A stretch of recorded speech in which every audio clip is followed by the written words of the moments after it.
Hello, and welcome to this Evergreen training on GHG price formation. My name is Sylvie Spiewak. I'm a senior policy developer at the California ISO. This is a pre-recorded training, otherwise known as an Evergreen training, where I will walk you through greenhouse gas price formation. We wanted to provide this training so that stakeholders could move through these concepts at their own pace and build a conceptual understanding of how the market is designed today. My hope is that this can deepen your ability to think critically and creatively about GHG market design.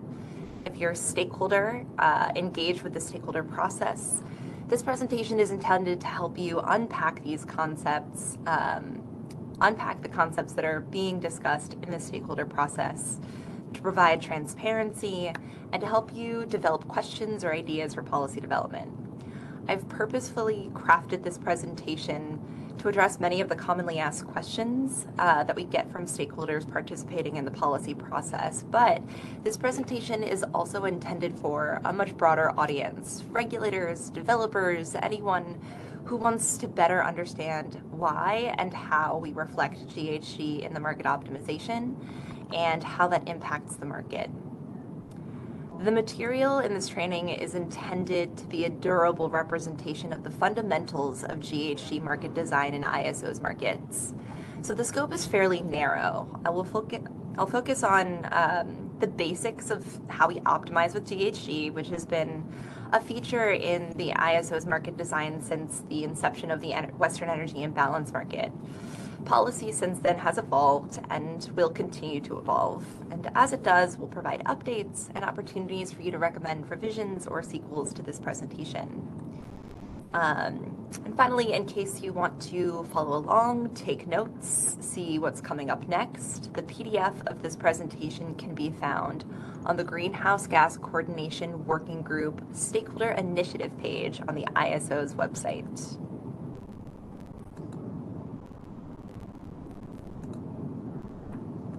So if you're listening to me talk right now, you are watching the video for Chapter 1. This is one of 4 chapters in this training. All 4 chapters are available under the GHG Coordination Evergreen Trainings playlist on the CAISO's YouTube channel. Now, I've tried to explain and illustrate these concepts in multiple ways so that whatever your background, you should be able to follow along. My background is in economics, and I only mentioned the phrase marginal elasticity once, I swear, but everyone learns and digests information differently. So it's entirely possible that there are things that don't click for you, or that could be explained better. If so, let us know. We welcome your feedback. And you can send any questions, comments, or feedback on this training to ISO Stakeholder Affairs at CAISO.com with GHG price formation in the subject line. And we'll collect and answer those questions, post responses in the form of an FAQ on our initiative page.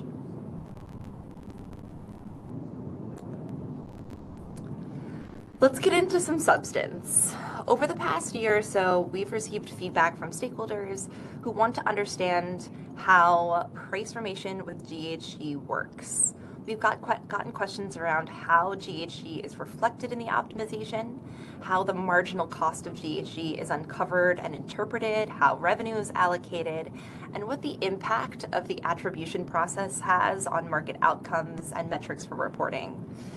There are a lot of moving pieces involved with answering these questions, so we're going to take it one step at a time, and this training is intended to do the things on this slide. It's intended to help build your understanding of the role of GHG price formation in the broader suite of GHG policy today, build your understanding of the basic mechanics of price formation with GHG, and that includes how GHG is reflected in the market, how the market determines which resources to identify as transfers or attribute into a GHG regulated area, how prices are determined, what those prices mean, and how to interpret them, and how costs associated with GHG are allocated to market participants. Finally, I hope that this presentation helps you better understand how to interpret the relationship between GHG price formation and general principles of price formation and GHG policy, how GHG relates to overall market design, and how to interpret the GHG related data that comes out of the market. So before we wrap up this chapter, chapter 1, I'll go through some of that data that you generally see so that you can have a basis for what we're talking about in the rest of the presentation. So I welcome you to approach digesting this presentation in whatever manner suits you. You can fast forward, take a pause, rewind, make your staff go through the whole thing and report back. But I do recommend at least perusing the contents of the whole thing. It's structured so that information builds, and by chapter 4, I'll take some shortcuts to avoid being overly repetitive. So even if you know how optimization works and you think you understand how GHG is reflected in the market, I recommend starting exactly where you are, which is with background and context. I am a firm believer in the power of a good problem statement. So this chapter is going to try to answer the question why we optimize with GHG before we jump into the policy's mechanics. In chapter 2, I'll review optimization basics, and we'll introduce you to the visual design that I use for the rest of the presentation. It's somewhat different from how you might be used to seeing examples laid out and set up. So I'll give you the lay of the land, set a convention for the terminology that we'll be using throughout this presentation, and highlight key concepts like how market prices are determined and how we deal with physical transmission constraints. In chapter 3, I'll build on chapter 2 by adding GHG into the mix. I'll introduce you to the main concepts behind optimizing with GHG. So that's the GHG bid adders, the GHG export allocation, which creates a constraint on what resources we attribute and transfer to a GHG regulated area, and show you how the marginal cost of GHG in the market is determined. Finally, all this builds to chapter 4. In chapter 4, I'll go through the 4 examples of the GHG methodology that are in the BPMs or the business practice manuals today.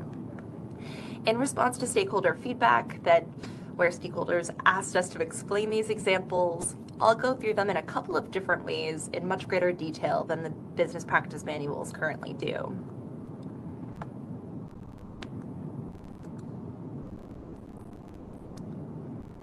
Background and context. At the end of this presentation, I hope you'll be able to think critically about how the policy matches the problem statement. So in the next 3 chapters, chapters 2, 3, and 4, I'll show you how GHG price formation works. And this chapter is going to focus on why. Why do we reflect state GHG policies in the market? Why might GHG show up in the market results the way that it does? This chapter will define some fundamental principles and concepts, and subsequent chapters will iterate and illustrate these same ideas just in more technical ways.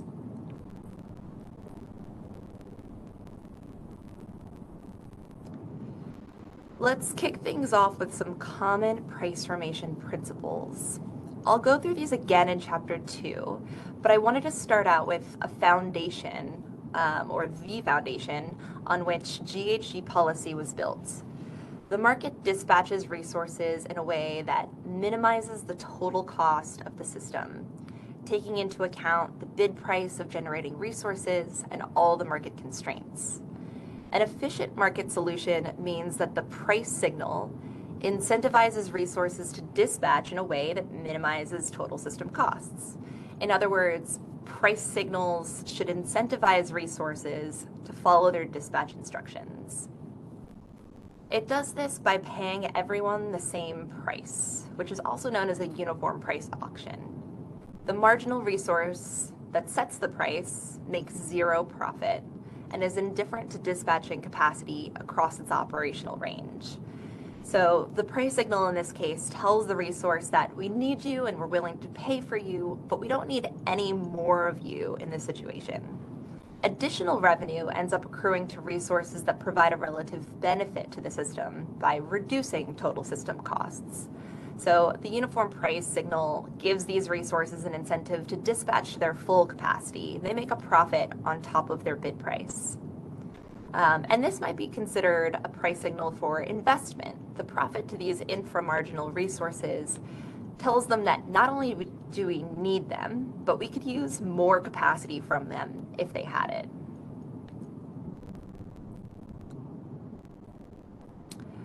I've tried to illustrate these concepts in a simple setup, and this is showing how the market optimization actually does two things simultaneously. It finds the least cost solution. So here I've ordered resources in a supply stack from least cost to higher cost. And it figures out how to set prices so that resources are willing to dispatch capacity in a way that effectuates that least cost solution. So in this supply stack, I've labeled the bid prices of these resources on the y-axis. So you see that the first 200 megawatts cost about 10, maybe under dollars per megawatt hour. The most expensive resources that we dispatch cost $30 per megawatt hour. And I'll note that people often use the term demand and load interchangeably. I think of load as a physical concept and demand as a conceptual one.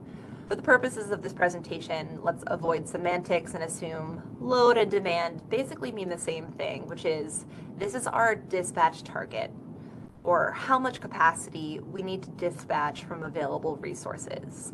So the demand in this example is 400 megawatts, and we're going to need to dispatch from, in least cost order, 400 megawatts of capacity. So all the resources on the supply stack that we dispatch to meet 400 megawatts of capacity are paid the same market clearing price, which is $30 per megawatt hour. And this is also the cost of the next, or the incremental capacity that we would need to dispatch in order to meet an additional increment of demand. In other words, the marginal cost of serving load in this image is $30 per megawatt hour. All of the inframarginal resources, so everything below 300 megawatts, end up making a profit. If we had more capacity from these units, we would be able to reduce the total cost of serving the system, so they receive an award that signals that potential value.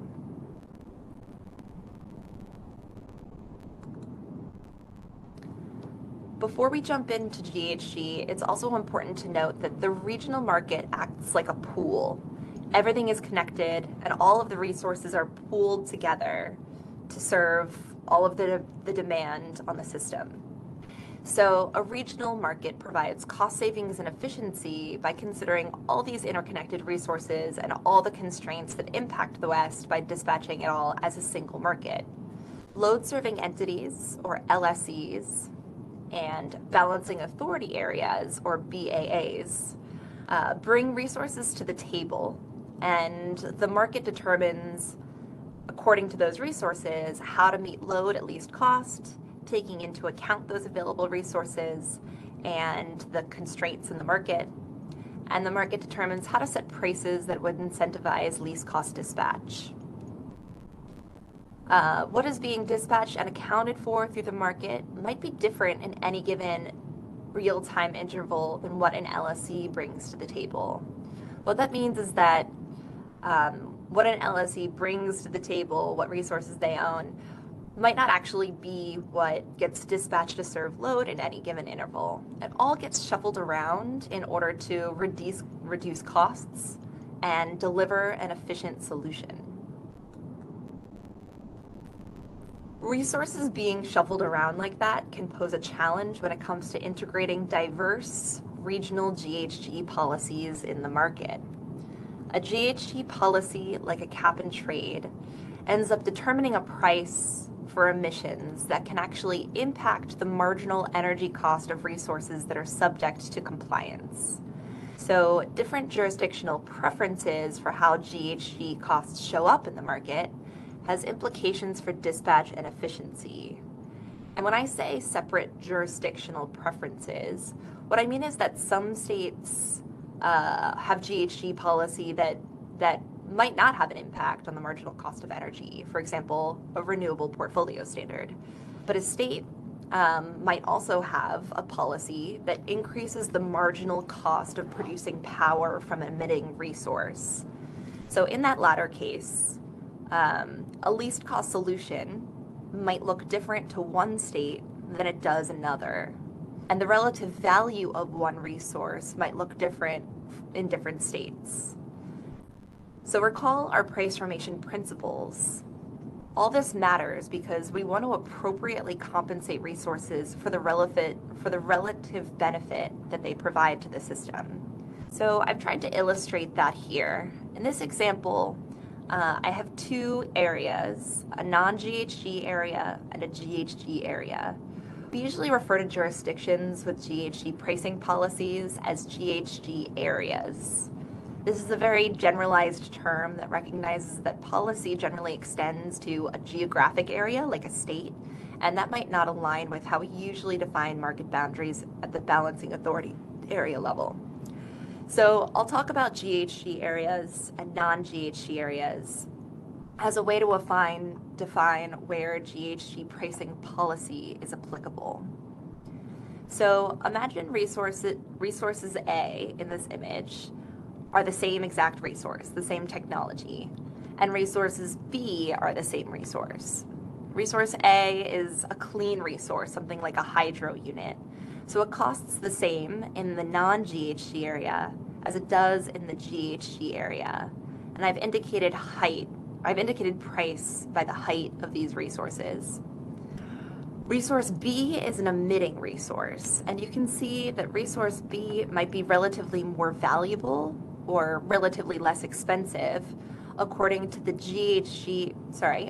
non-GHG area's preferences versus how the GHG area defines the cost of that resource. And this is exactly the problem that price formation with GHG is trying to solve.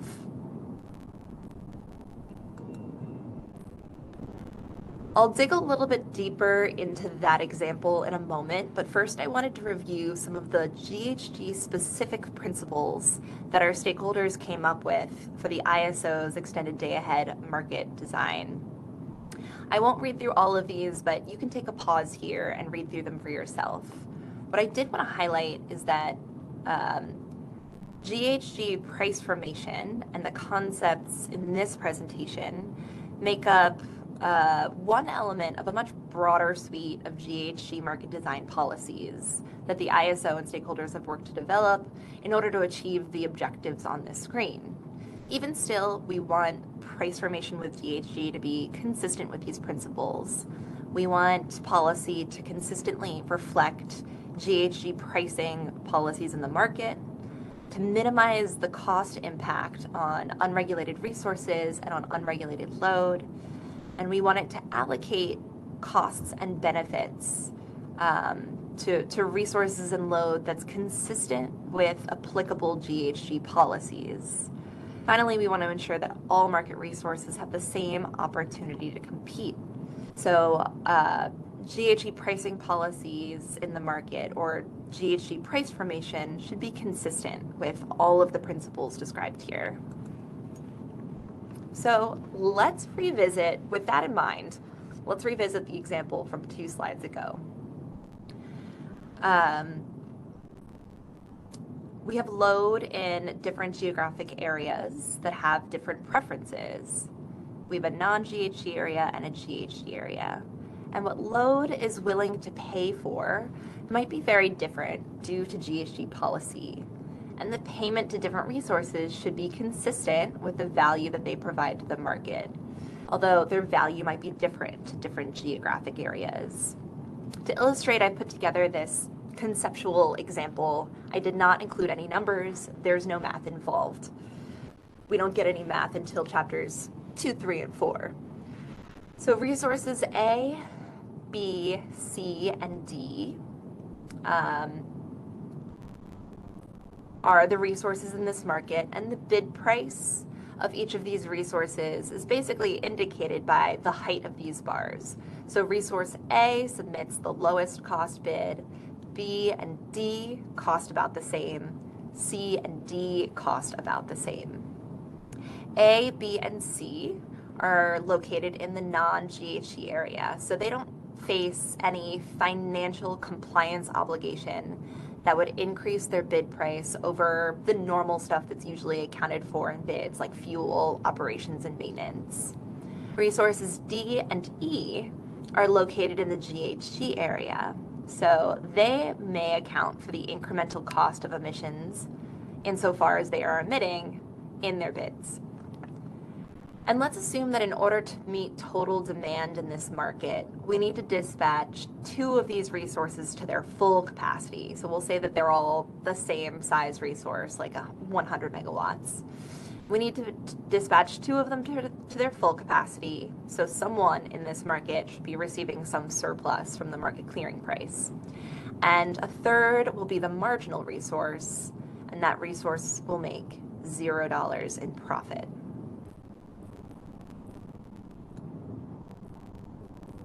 If we take these bids at face value, so A, B, and C don't face any compliance obligations and don't reflect the cost of compliance in their bids, A is the cheapest and therefore would make a profit from this market clearing price. Resources B and D cost about the same. We need some combination of the two of them to meet load, and they make $0 in profit. When B and D are set the clearing price in this top row of the example, we have an efficient solution. But remember that in the top example, we have not consistently applied the preferences of the GHG area. We're considering only D and E as regulated resources. A, B, and C we're viewing as unregulated. So we've incompletely applied GHG regulation to this version of the market. But now let's go down and solve for the GHG area's preferences. If we did, bids might look like they do in this bottom example. D and E already account for compliance in their bids, so they don't change, but I've reflected the marginal cost of compliance on resources A, B, and C as well.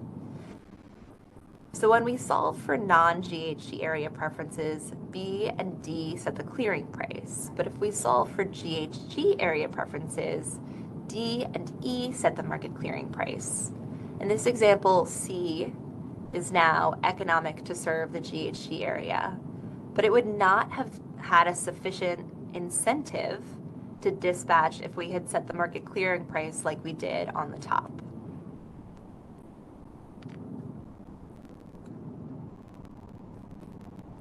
In these two examples, the price signal to inframarginal resources also differs. If we solve for the non-GHG area's preferences, the price signal says A is the most valuable and we need more of it, so A would make a profit. If we solve for GHG area preferences, we would see that in the top row, we had valued A too highly. According to the GHG area, A is less competitive than all the other resources, and what we should really be doing is sending a signal that says we need more of B and D. So at the end of the day, we need a lot more information to truly solve this problem. For example, it would be helpful to know what demand is in the GHG and the non-GHG areas. If there was no demand in the GHG area, so we only needed capacity to serve the non-GHG area, then the solution we found on this top row would be correct. But if all of the demand for capacity was coming from the GHG area, then the solution we found in the bottom row would be correct. It's usually some combination of both. So in chapter 3, we'll start putting numbers to these examples to show how we reflect and settle costs consistently with the GHG preferences of different geographic areas in which load is located that capacity is being used to serve.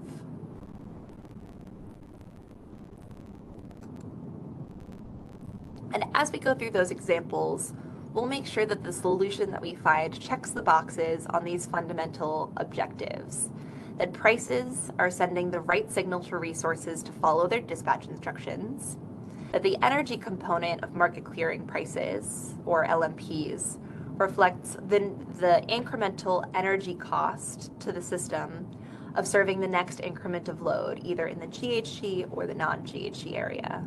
And we're going to want to make sure that revenue funded through these price signals covers the energy cost of resources that are economic to serve load, and also provides a profit for inframarginal resources, signaling these resources' relative cost savings to the system.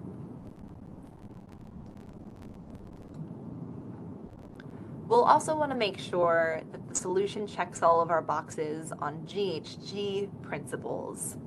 This first point on the screen extrapolates from the basic principles of price formation, but just adds GHG into the mix.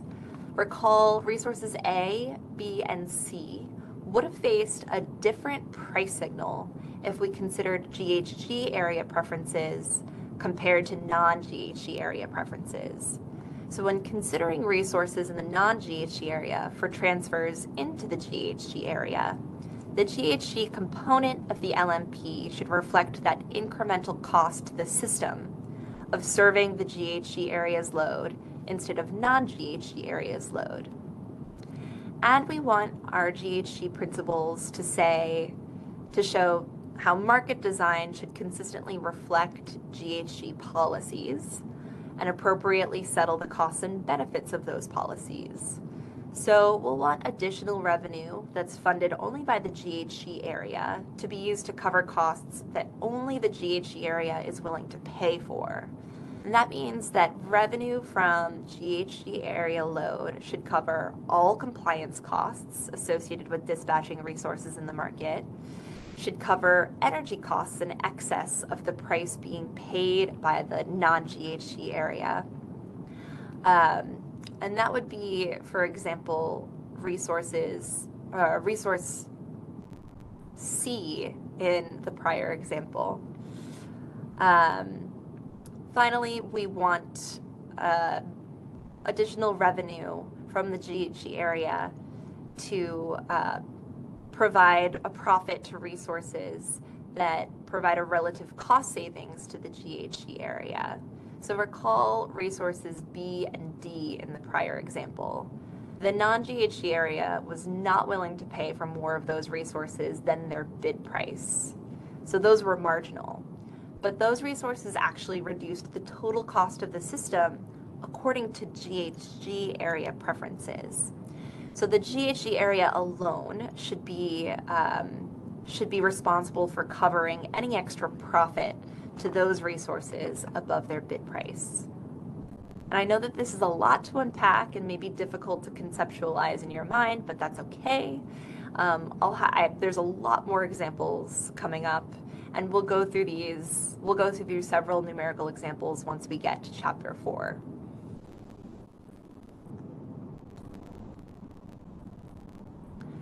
Before we jump into the model and numbers and we get too lost in the sauce, I wanted to define some basic terms and tie these ideas into market results that you might be seeing.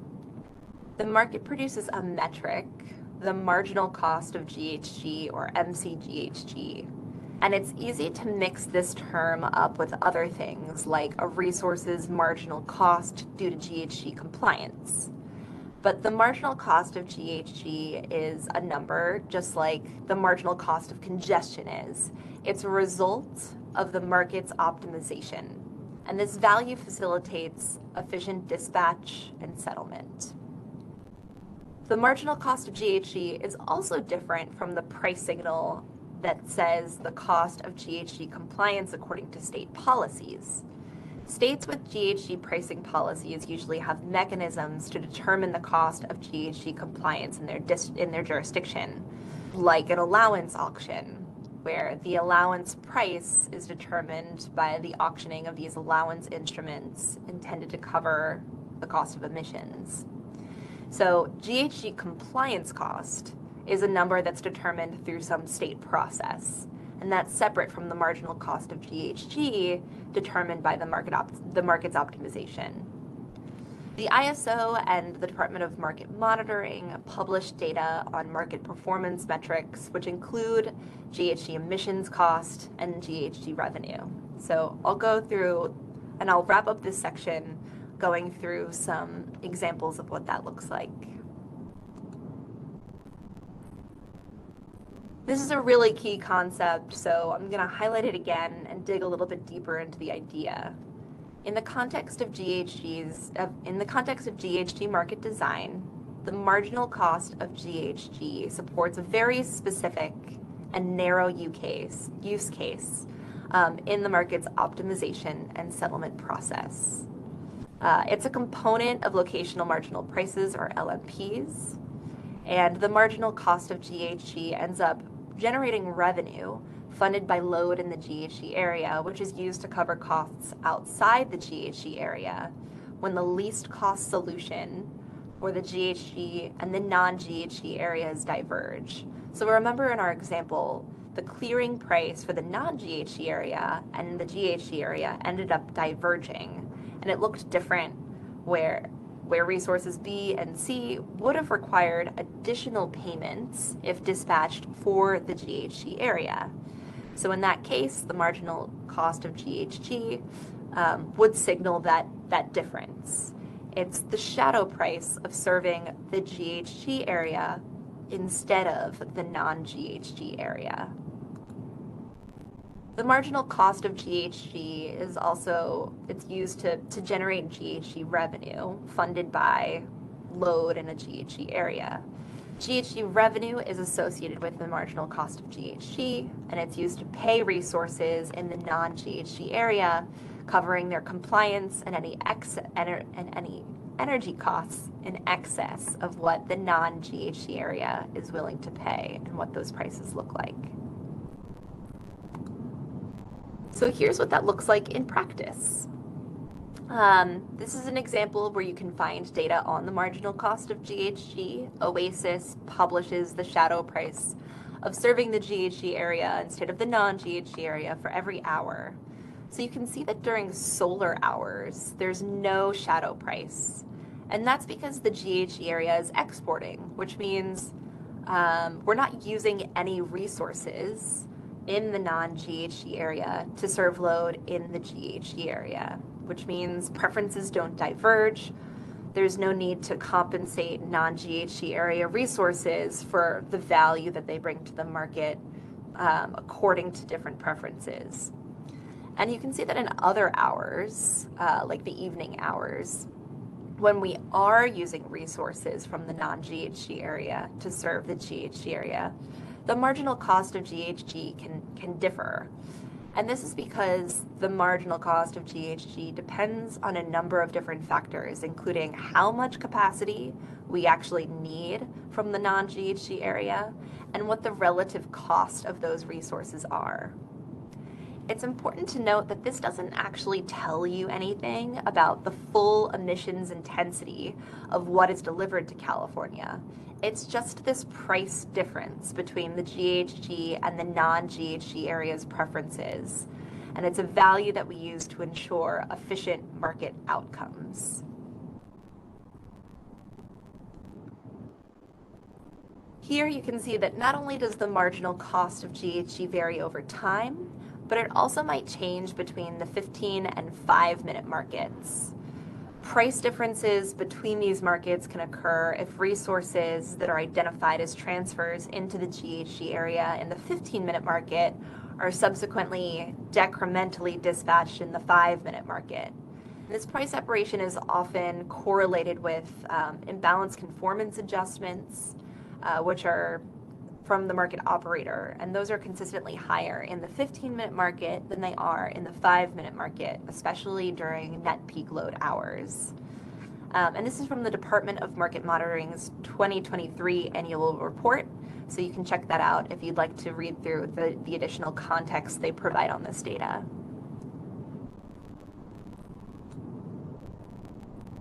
So as I noted before, the marginal cost of GHG is very specific. It is a product of the market's optimization, and that is a separate idea from the cost of compliance per metric ton of emissions. which is a value produced or determined by a state process. For example, California and Washington both have allowance auctions in which resources purchase allowances to cover their compliance costs. Resources can then reflect their compliance cost or their expected compliance costs in their bids. Regulated resources in the state of California, for example, already account for these compliance costs directly in their energy bids. So you don't necessarily see that separated out, similar to how they don't separate out things like fuel costs, operations and maintenance. It's all a single bid. Resources outside of a regulated area, like in the energy imbalance market, can volunteer their capacity to be considered for delivery into the GHG regulated area. And when they do, they submit a GHG bid adder, and that bid adder reflects the state-specific cost of compliance. And I'll explain this chapter in much more detail again I'll explain this concept in much more detail again in chapter 3. Here you can see how GHG impacts the prices in different geographic areas in the EIM. During evening peak hours, prices in California-based BAs like PG&E and SEC are generally higher than in the rest of the market, and that's due to a combination of congestion and GHG costs.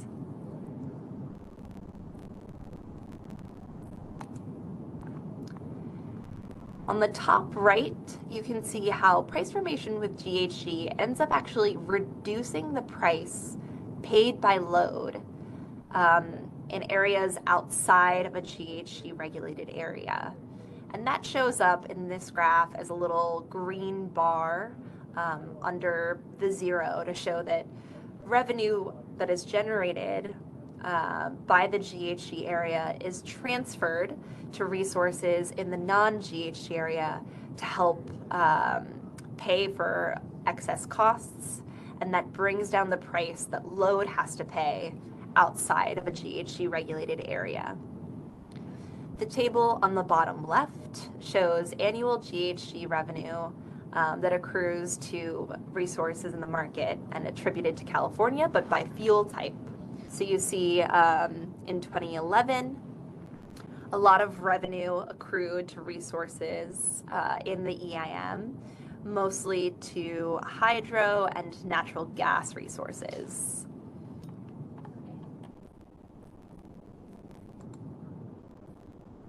As I noted before, the marginal cost of GHG doesn't actually tell you anything about the emissions intensity of the supply stack. It's something that helps us ensure price formation is efficient and settled appropriately. But that doesn't mean that we don't tell you anything about the emissions intensity of the supply stack, and we provide a lot of information to help illustrate that.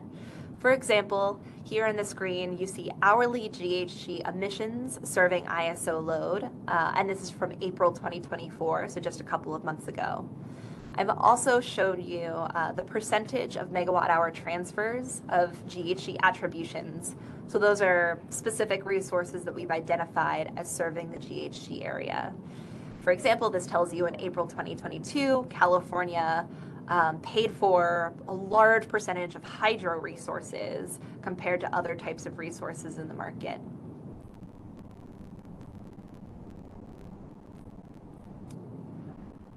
So the things that you should have taken away from this chapter so far are that compliance costs associated with GHG pricing policies have implications for least cost dispatch and efficiency in a broad regional market.